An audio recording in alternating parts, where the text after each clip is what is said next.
Bhim army Bharat एकता mission स्थापना दिनानिमित्त येवला लासलगाव विधानसभा मतदारसंघामध्ये आझाद समाज पार्टीच्या सदस्य नोंदणी अभियानाला सुरुवात झाली असून यावेळी येवला शहरातील विंचूर चौफुले ते डॉक्टर बाबासाहेब आंबेडकरांच्या पुतळ्याला पुष्पहार अर्पण करून आझाद समाज पार्टी सदस्य नोंदणी करण्यात येत आहे।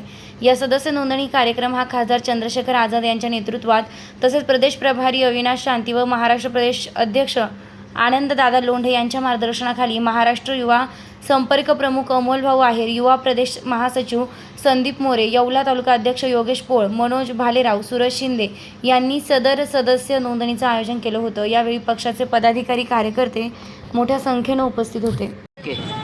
आज 21 जुलै भीम आर्मी स्थापना दिवस। आज सर्व भारतीयांना भीम आर्मी स्थापना दिवसाच्या प्रथमतः खूप खूप शुभेच्छा।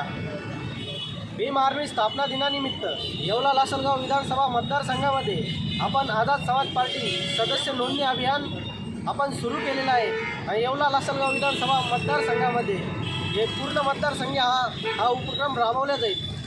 येणाऱ्या काळात ज्या विधानसभा येतील त्या विधानसभेला पक्षाची विधानसभा लढण्याची पक्षाची तयारी आहे। त्या अनुषंगाने येवला लासलगाव विधानसभा मतदारसंघामध्ये मोर्चे बांधणी व दौरे सुरू आहेत। सध्या भारतभर आझाद समाज पार्टीची सदस्य नोंदणी सुरू असून येणाऱ्या काळात आझाद समाज पार्टी एक पर्याय म्हणून उभी राहील। या अनुषंगाने आझाद समाज पार्टी येवला तालुका या युनिटतर्फे आम्ही इथून आझाद समाज पार्टी येवला तालुक्याच्या वतीने इथून सदस्य नोंदणीची सुरुवात केलेली आहे आणि खासदार भाई चंद्रशेखर आझाद यांच्या नेतृत्वावर विश्वास ठेवून अनेक भारतभरातून अनेक कार्यकर्ते पक्षात येत आहेत आणि येणाऱ्या काळात भाई चंद्रशेखर आझाद व भीम आर्मी आझाद समाज पार्टीचा येणारा काळ असेल